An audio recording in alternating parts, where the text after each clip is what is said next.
Welcome back, everyone, to the Wiser Money Show. I am your host, Zach, alongside Ken. Ken, how are you doing today? Good. How is everybody today? I'm doing great. Hopefully, our viewers and listeners and everyone else tuning in are doing wonderful as well.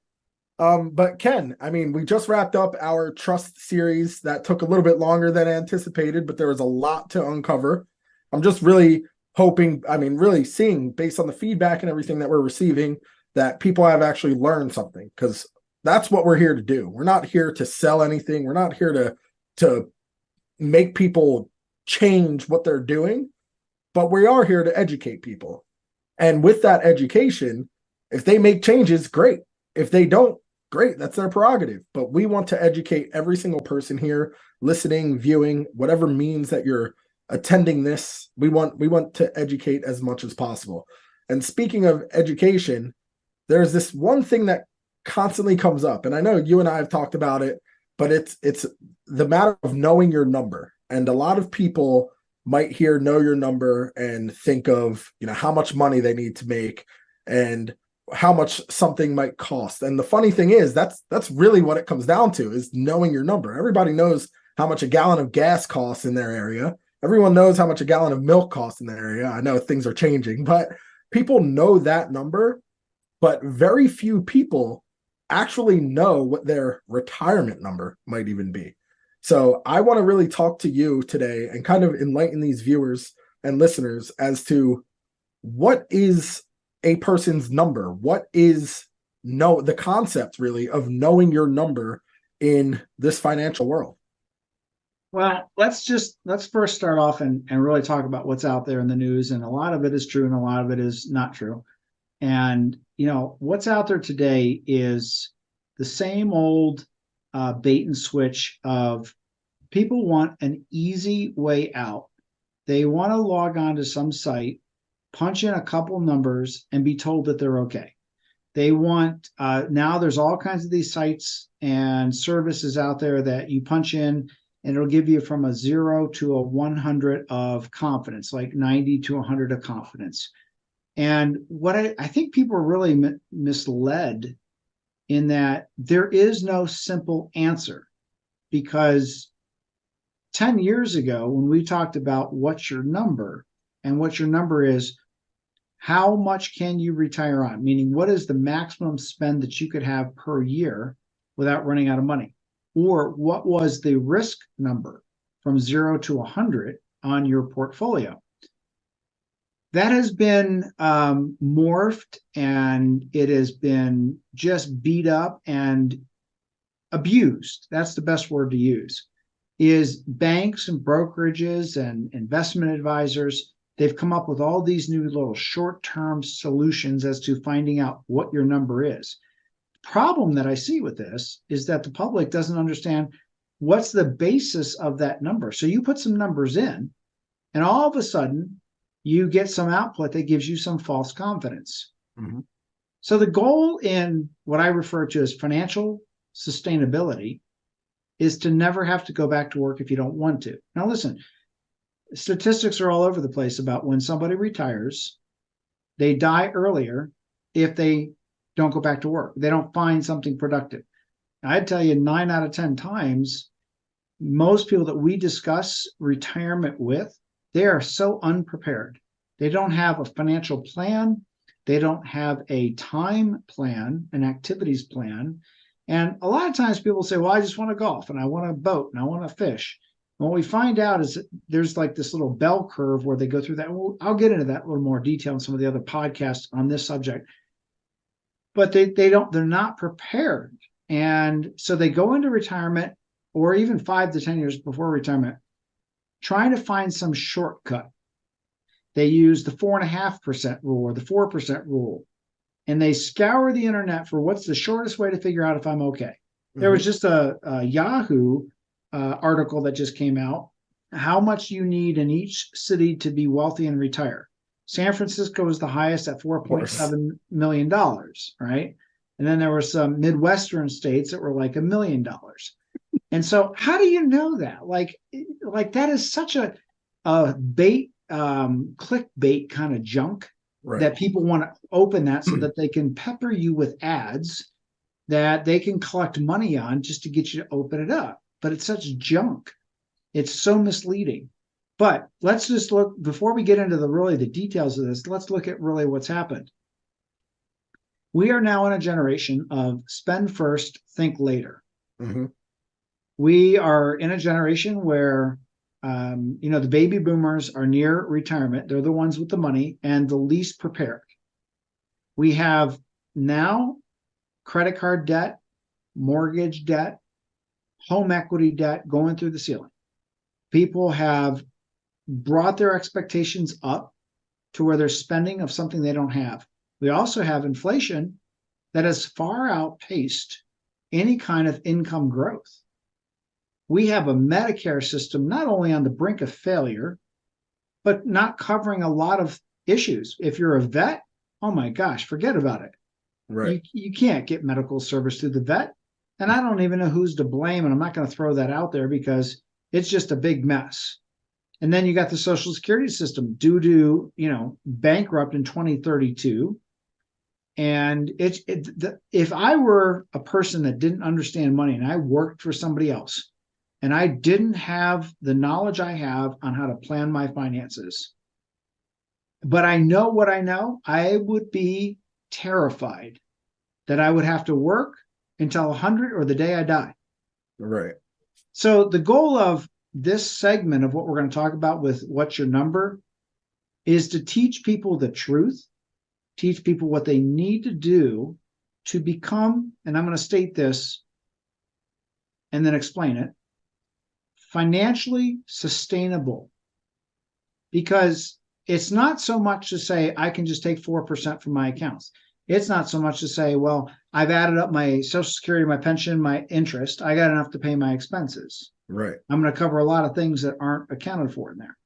So the goal of this whole podcast series on What's Your Number is really to teach you what to be careful of, what to not believe when you get a number, but also how to produce that number so that you can create a plan and feel good about the plan, right?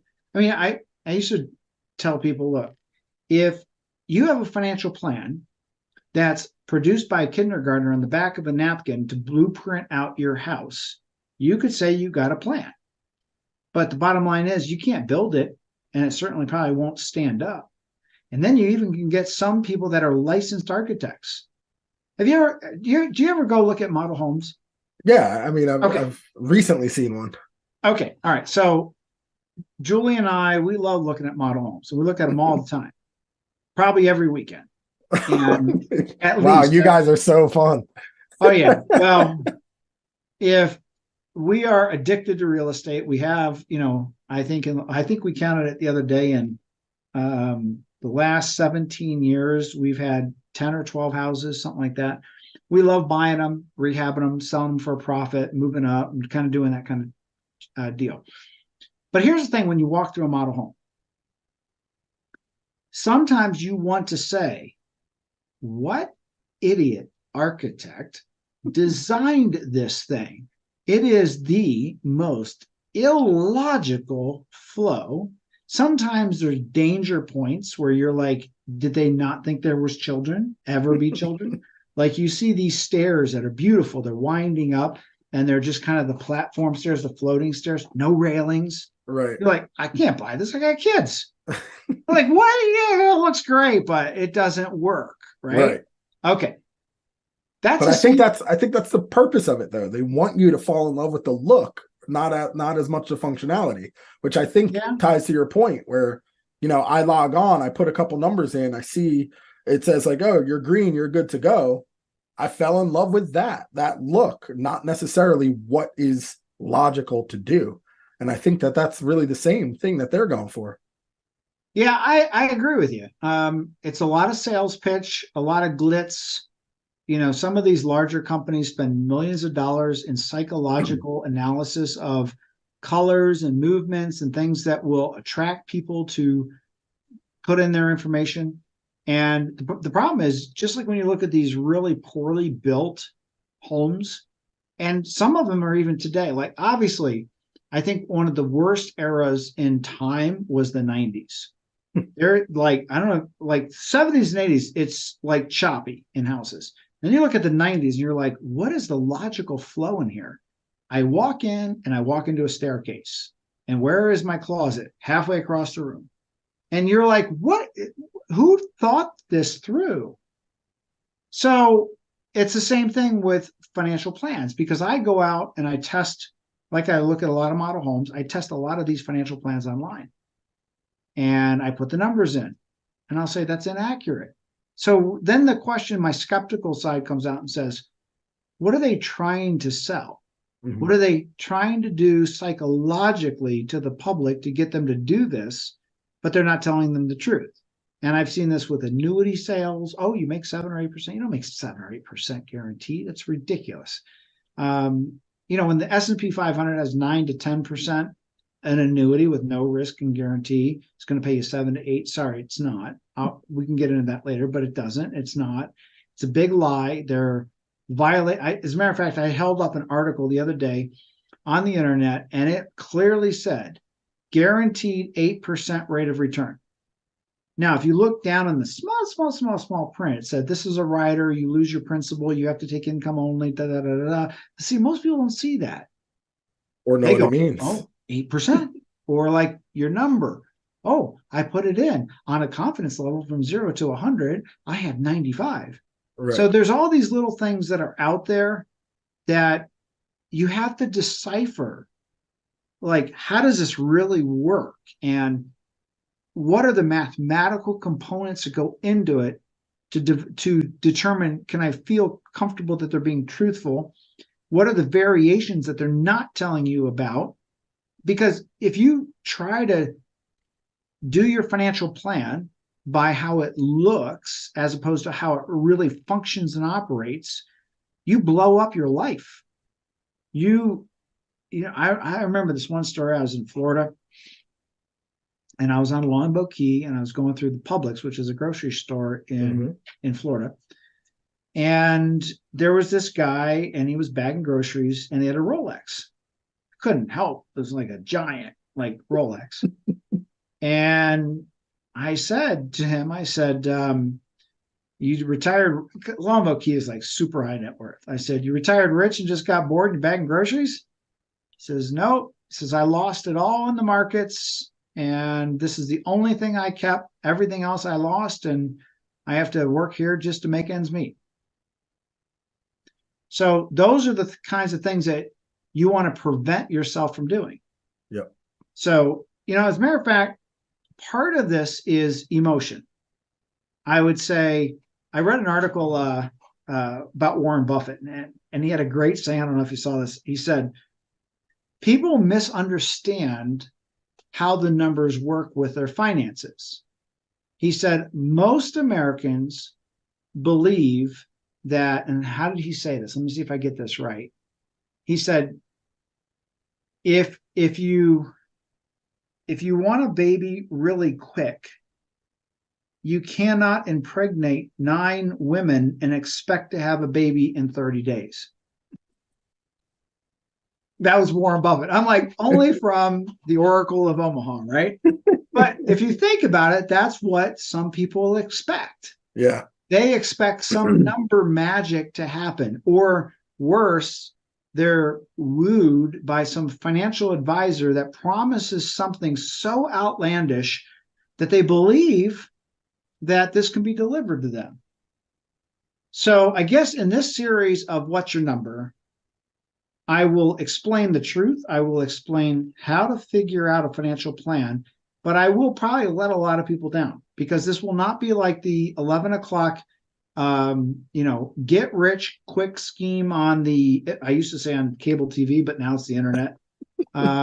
Because there is nothing magical about what I'm going to teach people, but it's what they need to hear, what they need to know. Now, I already know if we have 10,000 people listen to this podcast, there legitimately will be 3,000 of them that will say, he's too boring, this takes too long, I want a quicker way to do it, like Warren Buffett says, right? Mhm. You just can't, there's no way around this mathematically. And then they'll turn me off and they'll go to try to find something that delivers wealth quickly or an answer quickly and easily. It doesn't work like that. Right. If what your number one goal is to get rich quick overnight, turn me off. Just find another podcast that will lie to you, make you feel better. I probably will not make you feel better because I'm going to outline the work, the effort that needs to be put in to become wealthy or financially sustainable. Not everybody wants to hear that. They want to hear the quick and easy way to get there. Yeah. I mean, even to that point, I mean, going through the hiring process and hiring people, when they're asking, oh, do you have a 401k with a company match? And then you offer them that versus something like an employee stock ownership program, they don't see the the benefits of the other. They just know that 401k, that's what my parents have told me to do. That's what I'm told on the internet to do, is make sure you have a 401k with a company match. And it's like, these things take a lot of work because you have more benefits when you put in the work. It's just like when you actually take a minute, excuse me, sorry, when you just take a minute and learn and put in some of the work yourself, because it takes work, then that's when you could reap the benefits. And what I think a lot of people enjoy hearing, like you were saying, is that get rich quick scheme. The what can I do now? Where can I put $10,000 now to make $20,000 in 30 days? It's like, that's not really possible unless you're putting in millions of dollars, because the rates of return are never going to be that. So you're never going to be able to double your money overnight. And if you are, it's probably not legal. So it takes a lot of work to actually learn this and understand how to do these things. And yes, if you are looking for that get rich quick scheme, that's not this show. If you're looking how to be smart, how to be financially stable, how to put in the work and take control of your finances, that is this show. And it's going to take a lot of effort from you, but ultimately that's what you're here listening for, is how to do this. Not necessarily, I'm going to do it all for you. Well, I will give a glimmer of hope. What we're going to teach in this series is not a lot of what you've heard elsewhere, because most of the financial gurus that you listen to, they're going to teach either one of two methods. One, how to get rich overnight, Mhm. which is about as successful as day trading. And there's 1/10 of 1,000% of people that actually make it work, that hit it easy. And Gambling. it's gambling, yeah. So there's that kind of financial guru on the internet or podcast, and then you got the other financial guru. And I don't know which is worse, but the other financial guru is the save to wealth mentality. And I can tell you right now, you can never save greater than what you can save to zero. Meaning, if you make 80 grand a year and you pay 15,000 in tax, and then you have housing, and then you have food, and then you have childcare, and you have all these other things, at the end of the year, you're left with $5,000 or $10,000. That in of itself is never going to allow you to be wealthy. Right. It may, if we teach you the right way, allow you to be financially sustainable. But what we're talking about is when you get to or near retirement, how do you make sure you don't blow yourself up? Now, if you still have the desire that you want to go out and become wealthy, we're going to kind of bring some of those things in about how to use techniques and leverage on how to buy businesses, sell businesses, buy real estate, sell real estate. I mean, I can tell you over 40 years, I've bought and sold over 70, now 76 buildings, units, etc. And 9 out of 10 of those, I've never put a down payment down. They've all been creatively financed. Right. So there are ways to do it, but again, those things are going to take effort. So we're going to kind of mix some of these things together and then help you understand, what is your number? What do you need to get to be happy? Now, before we conclude this podcast, I think that a lot of people, when they get into these kinds of discussions in education, they're a boat without a rudder. They have no direction.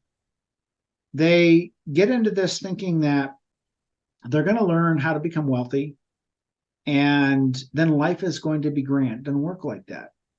That's why 9 out of 10 people that win the lottery blow themselves up financially, because they had this goal of just wealth. And wealth is not given, it's earned. Because even if you're given it, and I can tell you this from settling hundreds of estates, when kids and grandkids are given large sums of money, they have no idea what to do with it. And they usually blow it up. When people win the lottery, they blow it up. So in this next group of series that we're going to do on this podcast, is going to be what's your number, risk and sustainability, but then also, before you go down the path of using what I teach you, outline your goals. And your goal should not be, well, I want to have $3 million. And because if you say that, I'm going to say, why do you want that? Well, that'll give me financial sustainability. Why? For what reason? So you got to have some kind of internal motivation and understand that motivation has to be linked to the willingness to sacrifice, some cases suffer. Suffering's not all bad. And sacrifice and learn and be disciplined. So there is this balance, because a lot of times people come to me, I've developed retirement plans that could set people up for the rest of their lives and never worry about a single thing the rest of their life. And that's what their initial goal is. And then they come in and say, well, my buddy bought Bitcoin. Let's do that. Well, my buddy's doing short trading. Let's do that. Well, my buddy bought GameStop. I want to do that thing. Right. And they had this goal and everything's set in place. But then that human DNA, that little thing up there that kicks in that says, maybe I could just make it so much bigger, and you might not even need it. So we're going to talk about all this stuff over the next sequences of podcasts. And again, it may be what some people like. 7 out of 10 people do. But 3 out of 10 people, I've learned after speaking to thousands of people, they won't listen. It's okay. If we could only get 1 out of 10 people and change their life, this whole thing is really worth it. 100%. 100%. Well, Ken, thank you so much. We are going to sign off for today, and then we'll pick back up with Know Your Number and talk about the risk and all of the other pieces that go into somebody understanding their retirement rather than just going out there and hoping for the best. Sounds so, good. Ken, thank you so much. Okay. See you next time.